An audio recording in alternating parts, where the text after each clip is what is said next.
Yin Luciana, Joan Priyadi, Imelda Kisma Raharja, Entret ID, M Sansar, Andre Kakak, Budi Kaiing, Rose Ariati, Dian, Gustra, Kaiser, Chris Gautama, Lucy 090822 9 Agustus ulang tahunnya kah?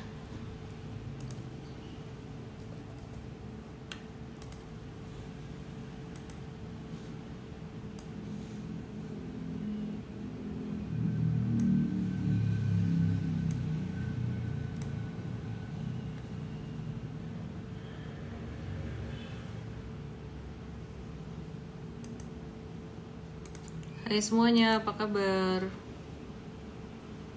Sekarang tanggal 22.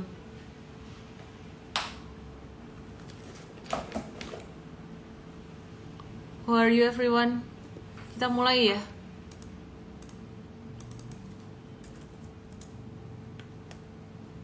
Ayo kita mulai yuk.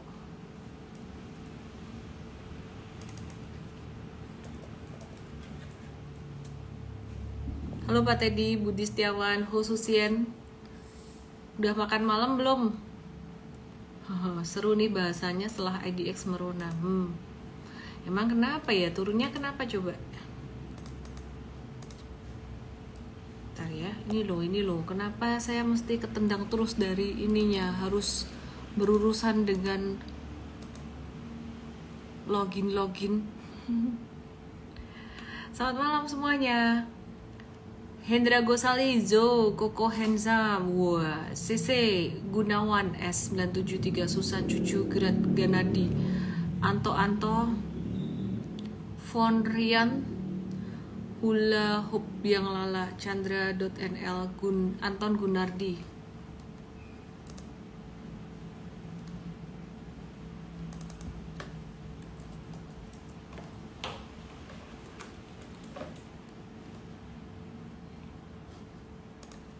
Kita lihat langsung ya dari IHSG ya hari ini.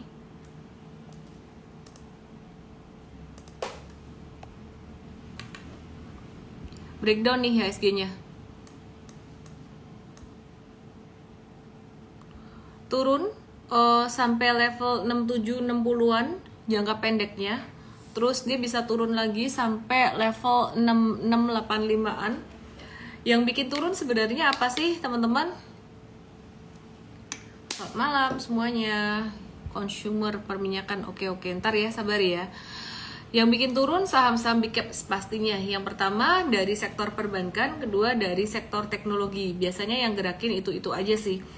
Yuk kita lihat sekarang dari saham BBNI.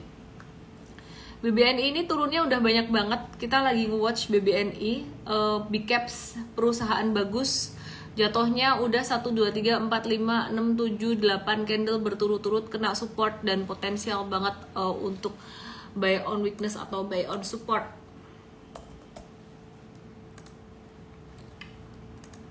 Terus kita mau lihat untuk saham yang lainnya dari Bank Mandiri. Ini juga tadi turun lumayan. Masih bisa turun lagi nggak? Mentok sampai level 9.700 ya. Dan ini oke aja, masih normal aja. Yang teman-teman mesti antisipasi tuh sebenarnya ini Arto. Jadi M-Trade tadi ada cut loss Arto sekitaran 6% ya. Ini patternnya nggak enak. Aku coba bersihin gambarnya biar kelihatan. Nah ini dia ngebentuk apa nih? Kemarin masih oke, begitu keluar satu candle ini dan volumenya besar, dia jadi membentuk ini. Kalau di super trader kita jelasin lower high, gunung yang lebih rendah daripada gunung yang sebelumnya gitu.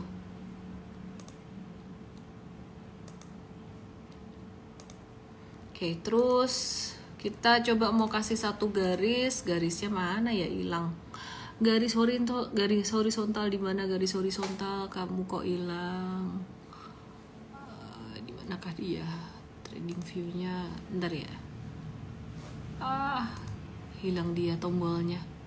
Oke, aku kasih garis ini aja deh. Back. ya. Jadi artonya dia ngebentuk lower high, ini ada high, ini ada high yang lebih rendah. Careful, dia bisa kalau breakdown dari 2760 dia bisa turun lebih dalam lagi buat arto. Terus satu lagi GoTo, yang ini tadi kita juga jual juga meskipun belum ngebentuk lower high ya, tapi kita udah mulai waspada. Sementara ini seperti yang saya katakan bahwa market itu udah mulai ada tanda-tanda recovery, cuman dia masih tetap akan ada zigzagnya. Naiknya nggak akan sampai yang signifikan banget untuk saham-saham teknologi gitu. Awal, ini masih awal dari stage 1 belum menuju stage 2-nya. Nah, terus apa sih sebenarnya yang bikin turun ya market hari ini tuh? Karena kita lagi wait and see untuk FOMC minutes ya. Kapan FOMC minutes-nya? Itu pengumumannya tuh rilis tanggal 23 Februari dini hari atau sebenarnya ya malam nanti gitu. Proyeksinya apa? Antisipasinya apa? Antisipasinya adalah The Fed ini masih akan menaikkan suku bunga lagi sekitar 2-3 kali. Sebenarnya itu udah discounted juga, udah terprediksi sebelumnya. Karena hasil non-farm payroll kemarin itu naik lagi sampai ke level 517.000, menunjukkan pasar tenaga kerja itu masih kuat ya. Jadi kalau pasar tenaga kerja masih bagus, banyak orang membutuhkan tenaga kerja, sedangkan tenaga kerjanya dikit, hal itu menyebabkan inflasi bisa naik. Kenapa? Logikanya gaji yang di-offer ke tenaga kerja tersebut juga lebih berani dari perusahaan-perusahaan karena rebutan tenaga kerja. Dan itu akan membuat inflasi jadi agak susah ditekan, dengan target level 2% tuh di 2024 agak susah ditekan. Jadi hari ini investor-investor pada mengantisipasi hasil FOMC minutes. Cuman kalau dari saya pribadi, selain dari FOMC minutes ini, saya melihat bahwa sebenarnya ini aksi profit taking setelah naik lumayan signifikan di Januari kemarin, baik untuk saham big cap perbankan maupun saham sektor teknologi. Freddy bilang pasar sepi seminggu ini, sepi seminggu pasar, benar. Ini tadi saya lihat juga market value pasar itu cuma 8,79 triliun rupiah.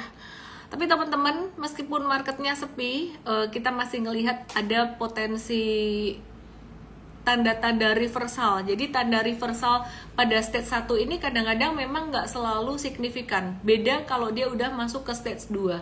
Kalau udah masuk ke stage 2 itu naiknya bakalan cepet banget. Kalau masih di stage 1 atau masa-masa kita menabur benih, itu benar-benar perlu perlu pelan-pelan, perlu sabar kita.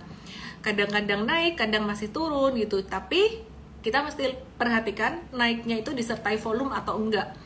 Kemudian kalau turunnya nggak boleh ada volume. Kalau naik, volumenya lebih tinggi.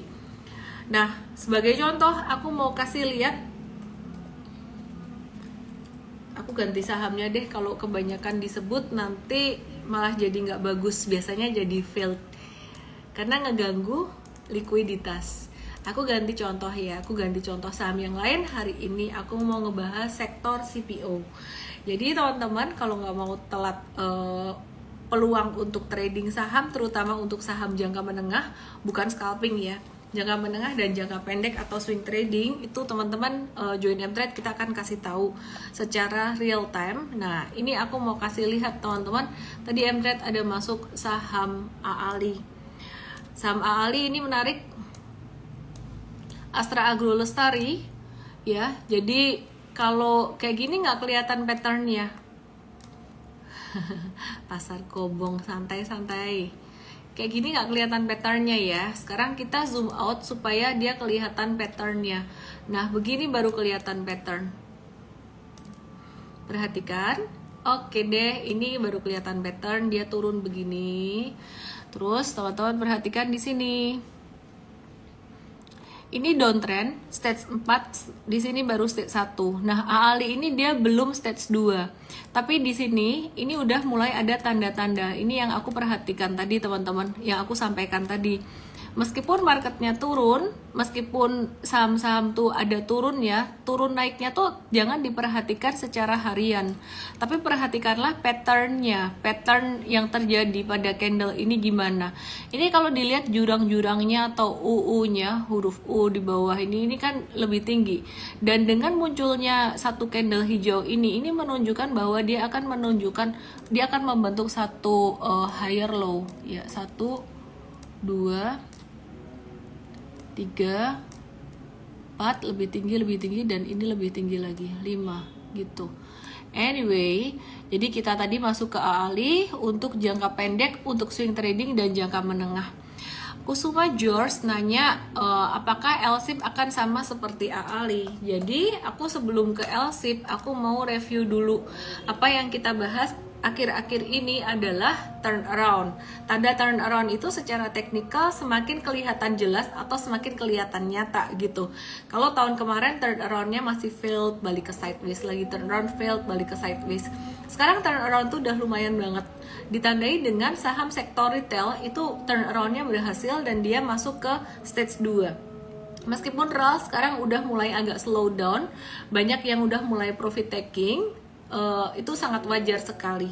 Era dan MAPI juga udah masuk ke stage 2, udah uptrend ya. Jadi kita tinggal tiktokin pas dia kena ke support aja.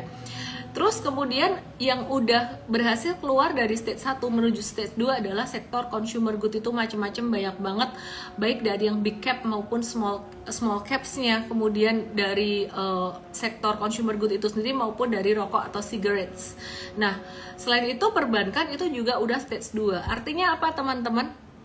Banyak banget saham-saham yang udah stage 2 tanpa sadar, tanpa teman-teman mungkin di luar sana ya, orang-orang di luar sana menyadari, menganggap market ini sepi. Karena apa? Lihatnya cuma running trade doang. Jadi kalau lihat running trade doang tuh seakan-akan marketnya kayak sepi. Marketnya value-nya hari ini cuma 8,79 triliun aja gitu. Tapi sebenarnya kalau diperhatikan banyak saham-saham itu yang udah mulai recover. Termasuk saham-saham yang dulu naiknya lelet banget, contohnya kayak ICBP, Gudang Garam, HMSP, dulu kan termasuk saham yang terbully di tahun 2021. Gelangnya baru, udah lama, nggak perhatian Oke, terus distracted saya. Oke, terus kemudian saham apa aja yang baru mau masuk ke stage 2 awal. Nah, banyak juga dari sektor properti, dari sektor retail, dan kemudian dari sektor yang lainnya seperti contohnya semen. Nah, sekarang kita mau perhatikan dari saham yang stage 1 aktif tuh artinya yang masih di bawah. Gini teman-teman, beberapa waktu yang lalu kita bahas consumer good bakalan aktif, kemudian aktif retail bakalan aktif, kemudian aktif properti masih berpotensi aktif. Dan kemudian yang terakhir akan jalan ini adalah sektor apa yang belum aktif, dari sektor teknologi, telco, dan juga CPO. Consumer good juga ada tapi dikit aja. Banking ada juga tapi dikit. Jadi yang benar-benar terakhir akan aktif nanti adalah teknologi, telco, dan juga komoditis. Komoditisnya yang sama sekali belum jalan CPO, tapi komoditis yang lain juga akan potensial. Jadi teman-teman mau pilih yang mana? Mau yang udah uptrend, yang beranjak uptrend, atau yang masih di bawah? Tergantung, mau yang jangka pendek atau mau jangka menengah panjang. Kalau mau jangka pendek doang, nggak mau yang menengah panjang, itu yang dipilih yang mana? Coba tebak. Kalau misalkan tradingnya jangka pendek aja, yang dipilih yang uptrend, yang awal uptrend, atau yang masih di bawah sideways? Pilih yang mana? Coba pilih yang mana? Ada yang bilang nih, Wildan, pilih yang beranjak uptrend. Kalau yang sideways, yang short term, yang swing trading. Ini Owen bilang yang lagi uptrend. Annie bilang lagi uptrend, Fahbis juga lagi uptrend. Pinter-pinter semua, bener banget. Jadi kalau untuk yang swing trading, kamu nggak mau pusing, itu sebenarnya pilihnya yang lagi uptrend karena kepastiannya, probability-nya naik lebih besar. Meskipun tidak menutup kemungkinan yang di awal uptrend atau di bawah itu nggak menutup kemungkinan untuk diswingkan juga. Contohnya AALI hari ini tuh di awal masih di awal banget, masih di stage 1 gitu. Itu kita swing tradingin juga, tapi probability cuan itu lebih besar kalau misalkan udah uptrend. Aku kasih contoh dari saham ini. Mtrade baru aja habis profit taking, HMSP ini cuan 6%, baru aja dijual tadi. Let me check dia masuknya per kapan ya. Ups, koneksi jual HMSP 6%, dia masuknya waktu itu di 17 Februari. Mari kita lihat 17 Februari itu di mana? Oke, di sini. Ya, masuknya di sini ya. Mungkin kita pilih aja yang paling atas di sini, candle paling atas. Jualannya di sini. Wah, kayaknya enak ya kalau kayak gini ya. Tahu nggak teman-teman, ini belinya kenapa? Karena mantul, mantul ke atas, jualnya karena mantul ke bawah. Ya, jadi teman-teman, ya ini fungsinya Mtrade buat kasih tahu teman-teman signal-signal kayak gini. Kalau kalian kerja mau ngamatin kayak gini terus bisa ngeganggu kerjaan. Jadi kasih tahu kita. Oke. Terus ya, terus teman-teman perhatikan di sini. Aduh, aku distracted. Aku tadi mau ngajarin apa ya?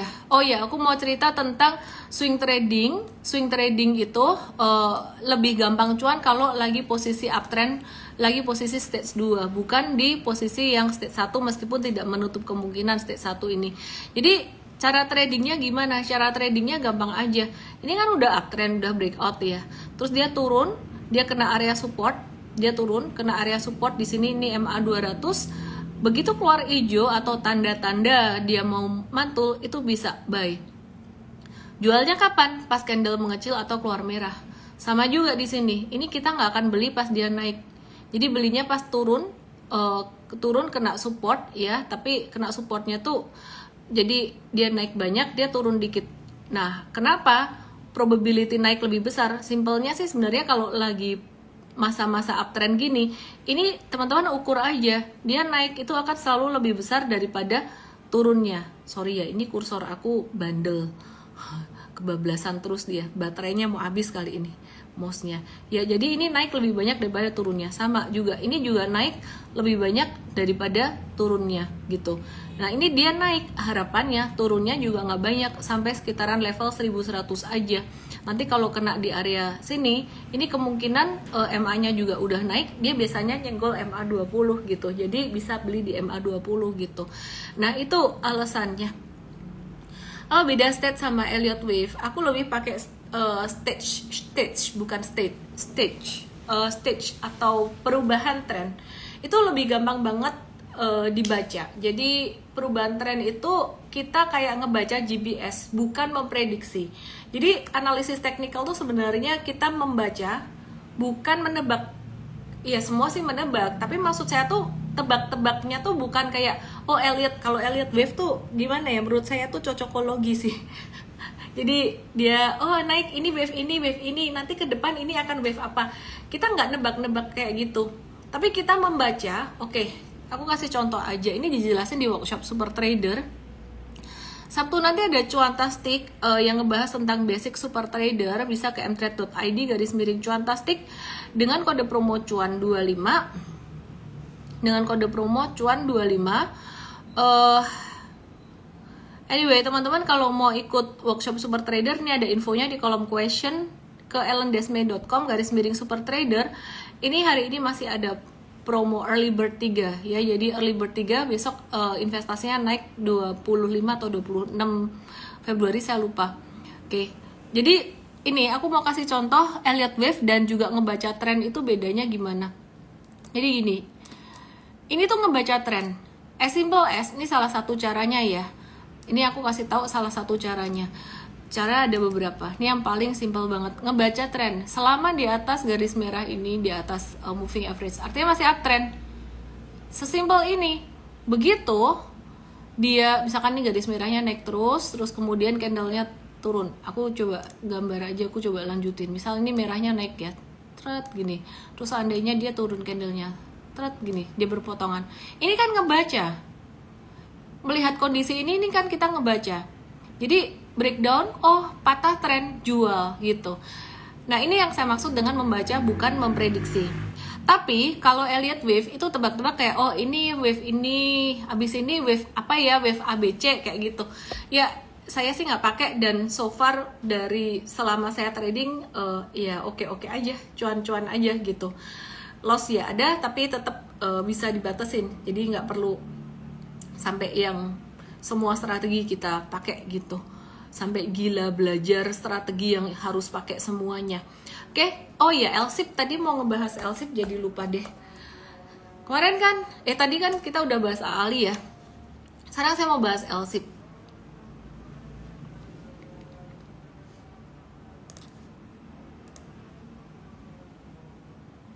Ya, ini M-Trade udah masuk di sini untuk jangka menengah, dan dia kena sideways dikit, tapi kita belum jual karena masih ketahan di support beberapa kali. Ya, ini mungkin buat teman-teman yang masih pemula mungkin sempat bingung, kok nggak dijual, ini kan turun gitu. Tapi turunnya dia ketahan area support gitu, dan sekarang mantul. Ya, makanya kita bantu teman-teman, menemani teman-teman melalui M-Trade ya. Kalau cuman pelatihan doang, nggak ada yang nemenin, nanti bingung. Perlu digandeng, ditemenin setiap hari. Oke, ini yang aku gambar apa? Higher low. Hari ini tadi cakep banget LSIP-nya, dia ngebentuk higher low, dan ini adalah tanda uptrend, tanda awal, belum uptrend tapi tanda awal uptrend. Terus ini moving average pendek udah naik dari moving average panjang, terus ini moving average 20 tuh mau naik ke atas moving average 100. Ya artinya ini sebenarnya trennya akan sangat membaik sekali gitu. Ya ini awal-awal dari perbaikan tren. Terus perhatikan di monthly chart. Sorry, chartnya agak rame, di sini agak heboh. Aku coba remove drawing. Masih ada upside nggak sih untuk sektor CPO ini? Untuk LSIP nih ya, ini LSIP ya. Ini monthly chartnya dia lagi di area support banget. Jadi kalau ditanya masih ada upside nggak? Masih ada. Cuman naiknya jangan diharap akan langsung straight naik, nggak. Dia masih akan konsolidasi. Boleh nggak buat investing? Kalau definisi investing tuh buat bertahun-tahun sih nggak, karena dia cyclical. Aku lebih prefer dia untuk trading baik jangka pendek maupun jangka menengah dengan memperhatikan candle. Jadi kalau jangka menengah tuh saya pernah ngehold sampai berapa lama sih? Banyak yang nanya jangka menengah tuh berapa lama. Bisa beberapa bulan, bisa bahkan sampai 1 tahun. BRPT di tahun kapan ya? Tahun belasan kemarin itu sempat ngehold sampai hampir 1 tahun gitu. Cuannya bahkan bisa 3 digit. Nah, untuk saham super trader bisa sampai kayak gitu. Kenapa terakhir ini saya mulai ngomongnya super trader? Kalau 1-2 bulan kemarin investing. Sekarang sih masih bisa investing, tapi karena ngelihat ada reversal pattern mulai banyak, jadi saya mulai banyak bahas saham super trader. Oke, terus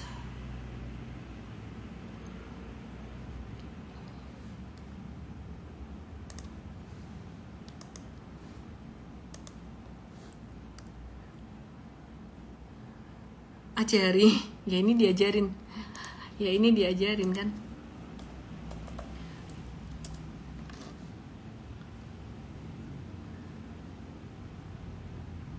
Marketnya merah, breakdown, tapi yang lucu hari ini asing net buy tuh.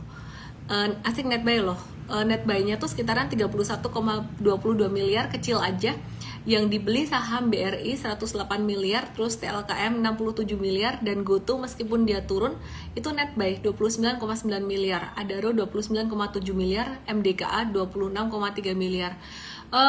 Kita lihat S Hardware ya. Udah lama nggak lihat S Hardware.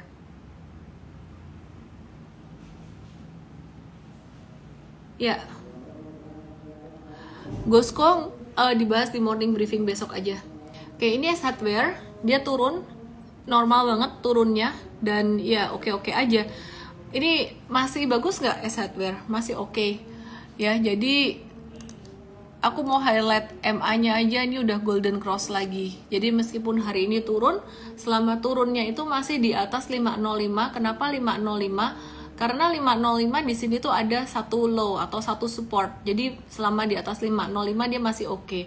Bukannya ini ada support di atas ya, ini support yang didapat dari high di sini ya, 525 betul. Di atas 525 oke, tapi kalau di bawah 525 itu masih ada toleransi sampai level sekitaran 500-an ini gitu. Itu untuk tradernya. Kalau untuk investornya masih oke nggak? Masih oke. Jadi tenang aja.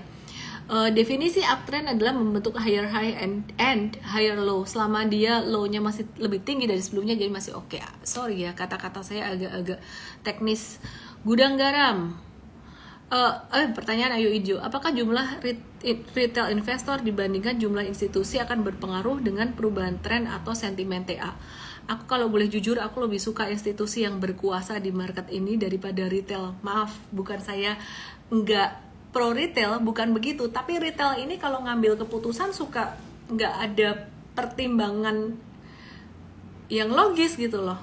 Berdasarkan emosi atau ikut-ikutan sana, mau cuan cepet, mau scalping akibatnya beli sehari, jual sehari, kayak gitu.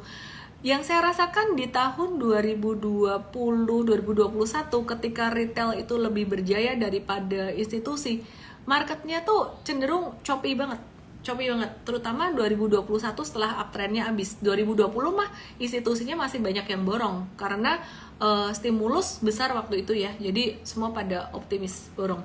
Tapi setelah stimulus dikurangi 2021 sampai 2022 itu choppy-nya nggak jelas gitu. Kalau institusi yang mendominasi, saya bukan bilang institusi itu harus foreign, tapi kenyataannya ya foreign masih banyak berkontribusi di Indonesia dan gak usah dipikir harus domestik, enggak. Buktinya bursa Asia ada yang tutup karena Imlek aja atau tahun baru dulu jadi sepi. Nah, kembali lagi ketika investor institusi yang lebih dominan, yang lebih manggung, itu gerakan marketnya akan lebih rapi. Dia akan lebih rapi, patternnya lebih rapi, karena mereka ngeholdnya bisa agak lama gitu. Kan diajarin M-Trade buat jangka pendek. Jangka pendek iya, tapi jangka pendeknya kita kan pakai candle, masih pakai strategi ya.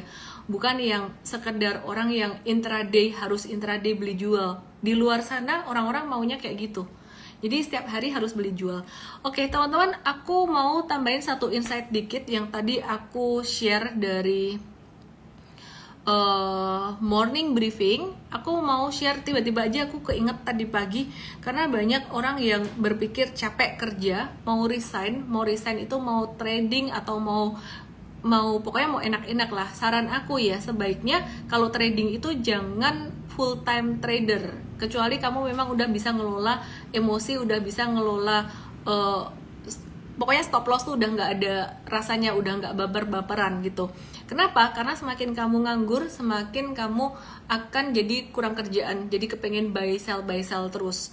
Selain itu, dengan adanya income yang lain, sumber income yang lain, kamu jadi nggak akan cuan minded banget, nggak akan cuan fokus banget. Kalau terlalu cuan fokusnya ke cuan terus, semakin pengen cuan semakin susah cuan. Tapi semakin santai, semakin nggak mikirin, ya udahlah, semakin kita relax, makin gampang cuannya. Jadi kalau bisa malah justru punyalah pekerjaan dan punya sumber income yang lain gitu.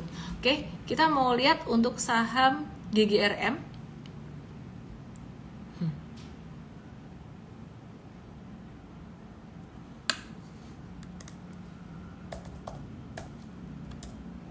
Ada yang nanya GGRM.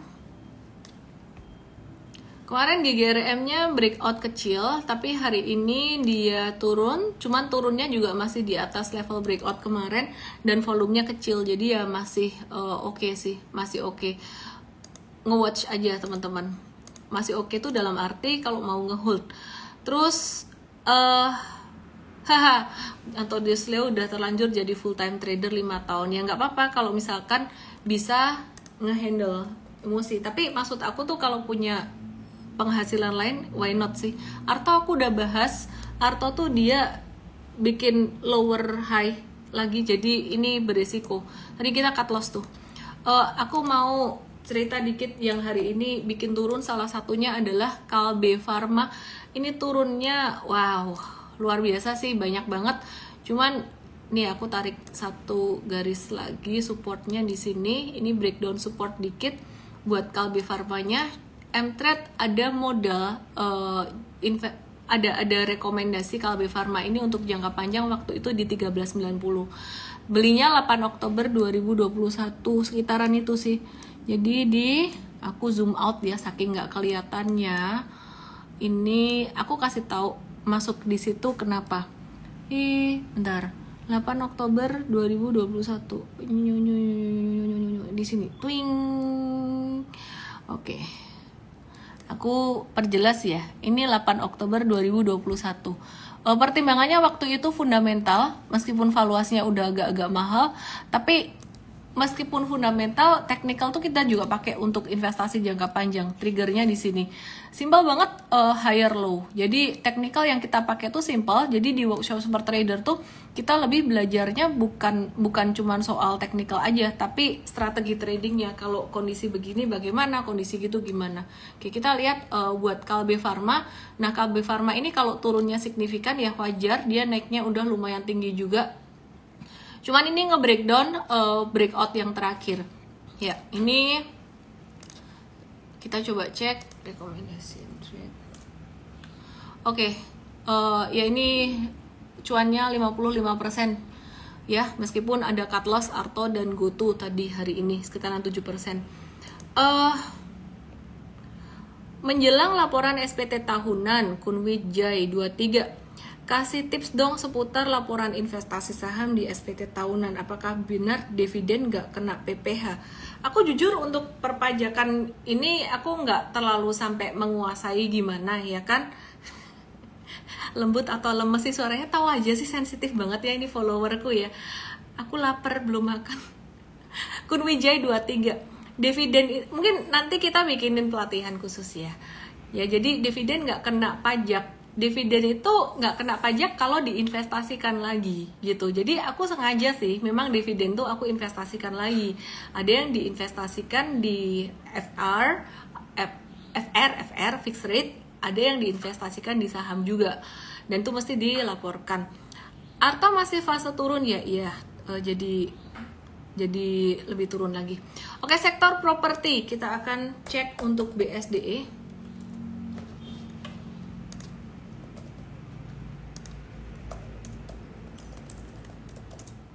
Oke. Lembut atau lemes? Lucu. Bisa tahu.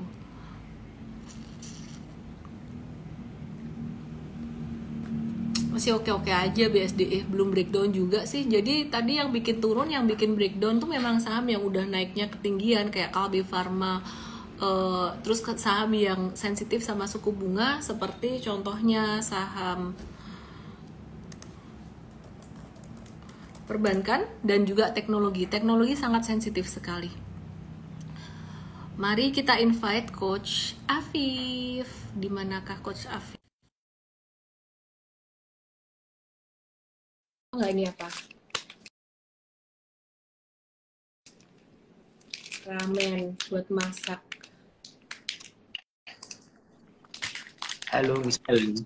Hai Coach Afif. Kamu happy banget. Masa iya, Miss? Marketnya terus kok happy. Kangen Afif tuh Pak Teddy. Cubit Afif, Pak Teddy. Oke, Fif. Mau bahas apa nih, Fif? Fundamental. Nah, kayaknya yang hari ini turun bukan IHSG aja, Miss. Semua Asia itu pada turun, terus Eropa juga turun. Tadi malam itu US juga turunnya lebih dari 2%. Jadi kayaknya ada sesuatu yang mungkin teman-teman tadi juga beberapa udah ada yang mention juga ya, karena ada makro dan sebagainya gitu. Tapi kalau misalkan boleh saya kasih sedikit ringkasan, jadi di hari Senin kemarin, 2 hari lalu berarti ya, itu bursa AS libur teman-teman. Jadi baru buka kemarin malam ini. Jadi Senin libur, Selasa buka, dan Selasa itu langsung minus 2% gitu. Itu kan langsung tiba-tiba 2% ada apa nih gitu. Tapi ternyata di hari Jumatnya teman-teman itu ada beberapa speech, ada beberapa pidato dari pejabat The Fed yang mereka itu kayaknya memberi insight yang tidak seperti investor bayangkan gitu.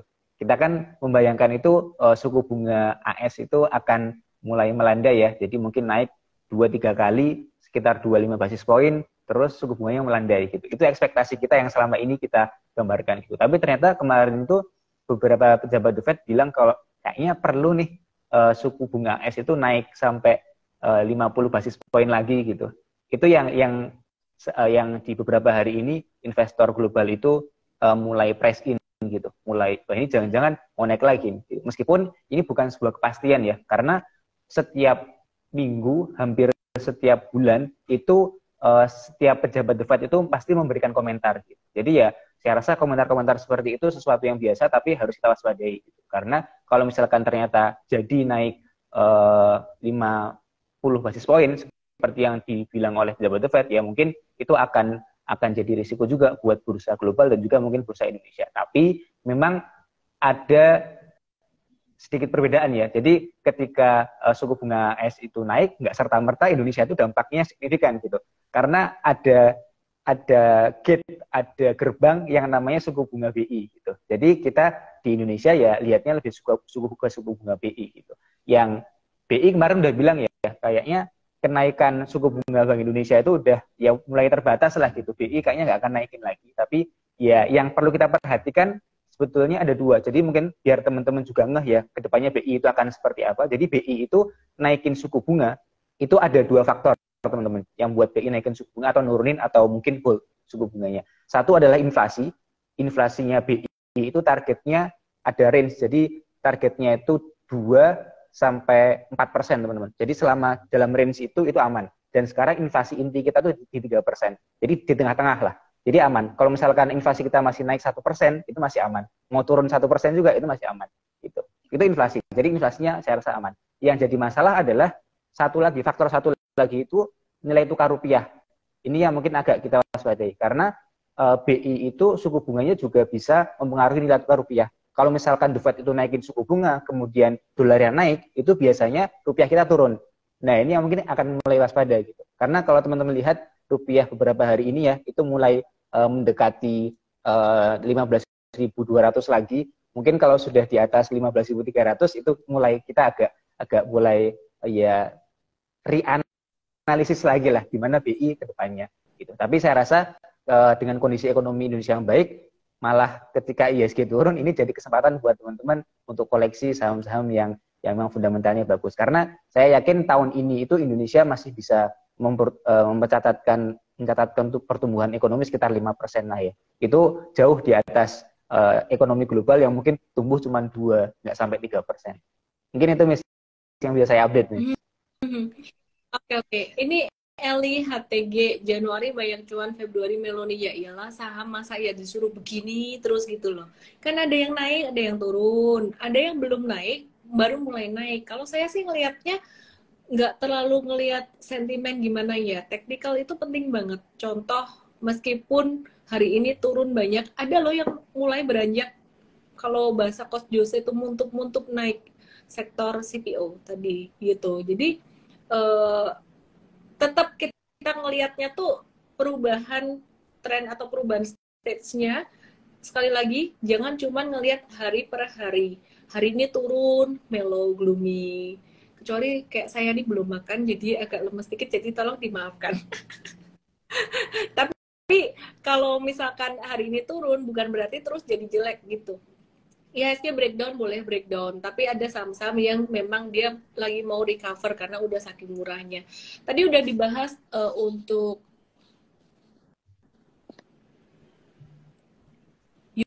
US dollar. Perhatikan tadi ada disenggol dikit bicara tentang US dollar ya. Ini aku mau naikin dikit resistance-nya. Kemarin kan view-nya, aduh Viv, karena kita berdua jadi nggak muat nih chatnya nih Viv, jadi gerak-gerak gini. Oke lah, effort dikit. Viv nakal. nggak canda-canda ya. Ini kan kemarin dari uptrend terus sideways terus turun ya kan. Ini di sini dia breakdown, di atas nih dia breakdown terus ini saya cerita dulu nih. Ini turun waktu itu IHSG menguat. Sekarang kebalikannya ya, dia indeksnya US dollar dibanding rupiahnya naik, IHSG-nya turun. Nah, ini artinya apa sih? Chart kayak gini nih artinya apa? Ini perlu diwaspadai juga, seperti yang tadi Afif bilang. Biasanya kalau kita ngelihat pattern saham ataupun apapun ya, dia kalau kena resisten, dia belok ke bawah, langsung belok ke bawah gitu, itu tanda dia nggak kuat. Tapi kalau dia bertahan di atas seperti ini, dan kalau mau teliti, ini saya tarik satu garis, support kecil, ini minor banget supportnya, naik dan resistennya bertahan di sini. Ini artinya sebenarnya arah mau naik itu lumayan kuat. Jadi ini bull and bear lagi bertarung. Nah, kalau misalkan sampai nanti malam FOMC meeting itu, FOMC minutes-nya bilang bahwa suku bunganya bakal naik lebih agresif, itu US dollarnya bakalan bisa sampai ke 15.400. Jadi nanti malam tuh penentuan. Tapi kalau misalkan nanti malam, ya ini 15.400 nggak dalam sehari ya. Tapi kalau misalkan nanti malam hasilnya bagus, ini bisa balik ke level 15 ribuan lagi, sekitar 15.100 atau 15 ribuan lagi. Terus ini teman-teman ada yang bisa, aku kalau lapar jadinya ngomongannya belepotan. Ada yang bilang, ini kok jadi pesimis ya? Mungkin tadi bilang Coach Afif bahasnya begitu kok jadi pesimis ya? Nggak pesimis, biasa aja. Ya namanya market ada naik turun biasa aja. Pesan dari aku sih jangan terlalu memperhatikan time frame kecil. Kalau memperhatikan time frame terlalu kecil jadi bingung. Perhatikan time frame yang agak besar. Minimal tuh swing trading tuh ngelihat beberapa hari candle itu udah minimal banget. Kalau scalping, menurut aku capek. Yang senang brokernya. Makanya perusahaan-perusahaan sekuritas suka bikin lomba trading yang menang scalper semua. Kenapa? Ya komisi brokernya banyak. Ya. Terus kemudian kalau teman-teman bisa ya memungkinkan, itu sebenarnya yang paling ideal jangka menengah itu bisa nge-hold dengan strategi super trader, bisa sambil kerja. Begitu kata Kanjeng Dila Hi Hang Hoyang, apa itu Hi Hang Hoyang? Banyu Langit masih buka, oke. Viv, masih mau nambahin apa lagi nggak? Aku pengen dibahasin sektor CPO. Kita udah lama banget nggak ngebahas CPO. CPO gimana? Ya, CPO itu sebetulnya kita menanti ini ya, Miss ya. Momen demand CPO itu dari Lebaran, dari bulan puasa ya. Bulan puasa mungkin mulai akhir Maret ya, sekitar tanggal 28 ya. Itu mungkin akan menjadi demand CPO yang cukup besar karena Indonesia itu negara dengan konsumsi CPO, dalam hal ini minyak goreng yang paling besar, teman-teman. Nomor 1 Indonesia, nomor 2 India. Jadi kalau misalkan ada momentum seperti Lebaran itu akan menjadi momentum yang bagus. Dan kalau kita merasakan juga dari sisi demand ya, atau dari sisi supply atau dari sisi persediaan, itu mungkin dalam short term ini juga akan ada potensi terganggu ya. Karena kan mungkin teman-teman yang di Jawa merasakan ya, kalau sekarang setiap hari hujan gitu, terutama yang daerah-daerah tengah atau timur gitu, setiap hari hujan yang itu biasanya berdampak kepada jumlah panen CPO, jumlah panen sawit. Karena kalau misalkan curah hujan tinggi, itu panen sawit susah banget teman-teman. Karena kan lahannya becek dan sebagainya, mau distribusi itu juga agak susah, truk-truknya nggak bisa masuk. Jadi itu yang mungkin short term jadi bisa jadi momentum untuk harga CPO-nya naik ya. Yang kalau teman-teman lihat, kalau di TradingView itu ada harga CPO teman-teman, kodenya itu FCPO1 biasanya yang tim yang terpakai, itu juga di beberapa hari ini sudah mulai naik gitu. Jadi mungkin ini ada reaksi juga harga CPO-nya naik di beberapa hari ini, harga sahamnya juga mulai ada ya tanda-tanda untuk juga ikutan gitu. Cakep deh. Ya, teman-teman. Kita ketemu lagi di morning briefing besok. Kalau bicara saham sebenarnya aku masih mau bahas banyak sih saham-saham yang uptrend tuh kita mau updatein. Yang stage 2 baru masuk ke stage 2 awal tuh apa aja kita mau updatein, dan yang di stage 1 yang aktif apa aja kita mau updatein juga di morning briefing besok. Terus Sabtu nanti ada seminar cuantastik gratis, langsung aja masuk ke mtrade.id/cuantastik dengan kode promo cuan25. Kalau mau belajar di workshop super trader, belajar dari strategi trading aku ya. Tahun kemarin tuh workshop super trader tuh setahun cuma sekali aja. dan selebihnya belajar dari recording. Jadi saya nggak tahu tahun ini nanti mau berapa kali. Yang jelas tahun ini saya lagi sibuk benerin sistem di dalam M-Trade. Jadi untuk ngajar workshop super trader kemungkinan bisa jadi cuma sekali ini aja juga. Dan selebihnya kalau mau belajar dari recording itu mumpung live ya tanggal 1 April nanti, jadi teman-teman langsung aja daftar ke situ. Terima kasih buat semuanya. Selamat malam. Thank you Coach. Bye semuanya. Bye bye.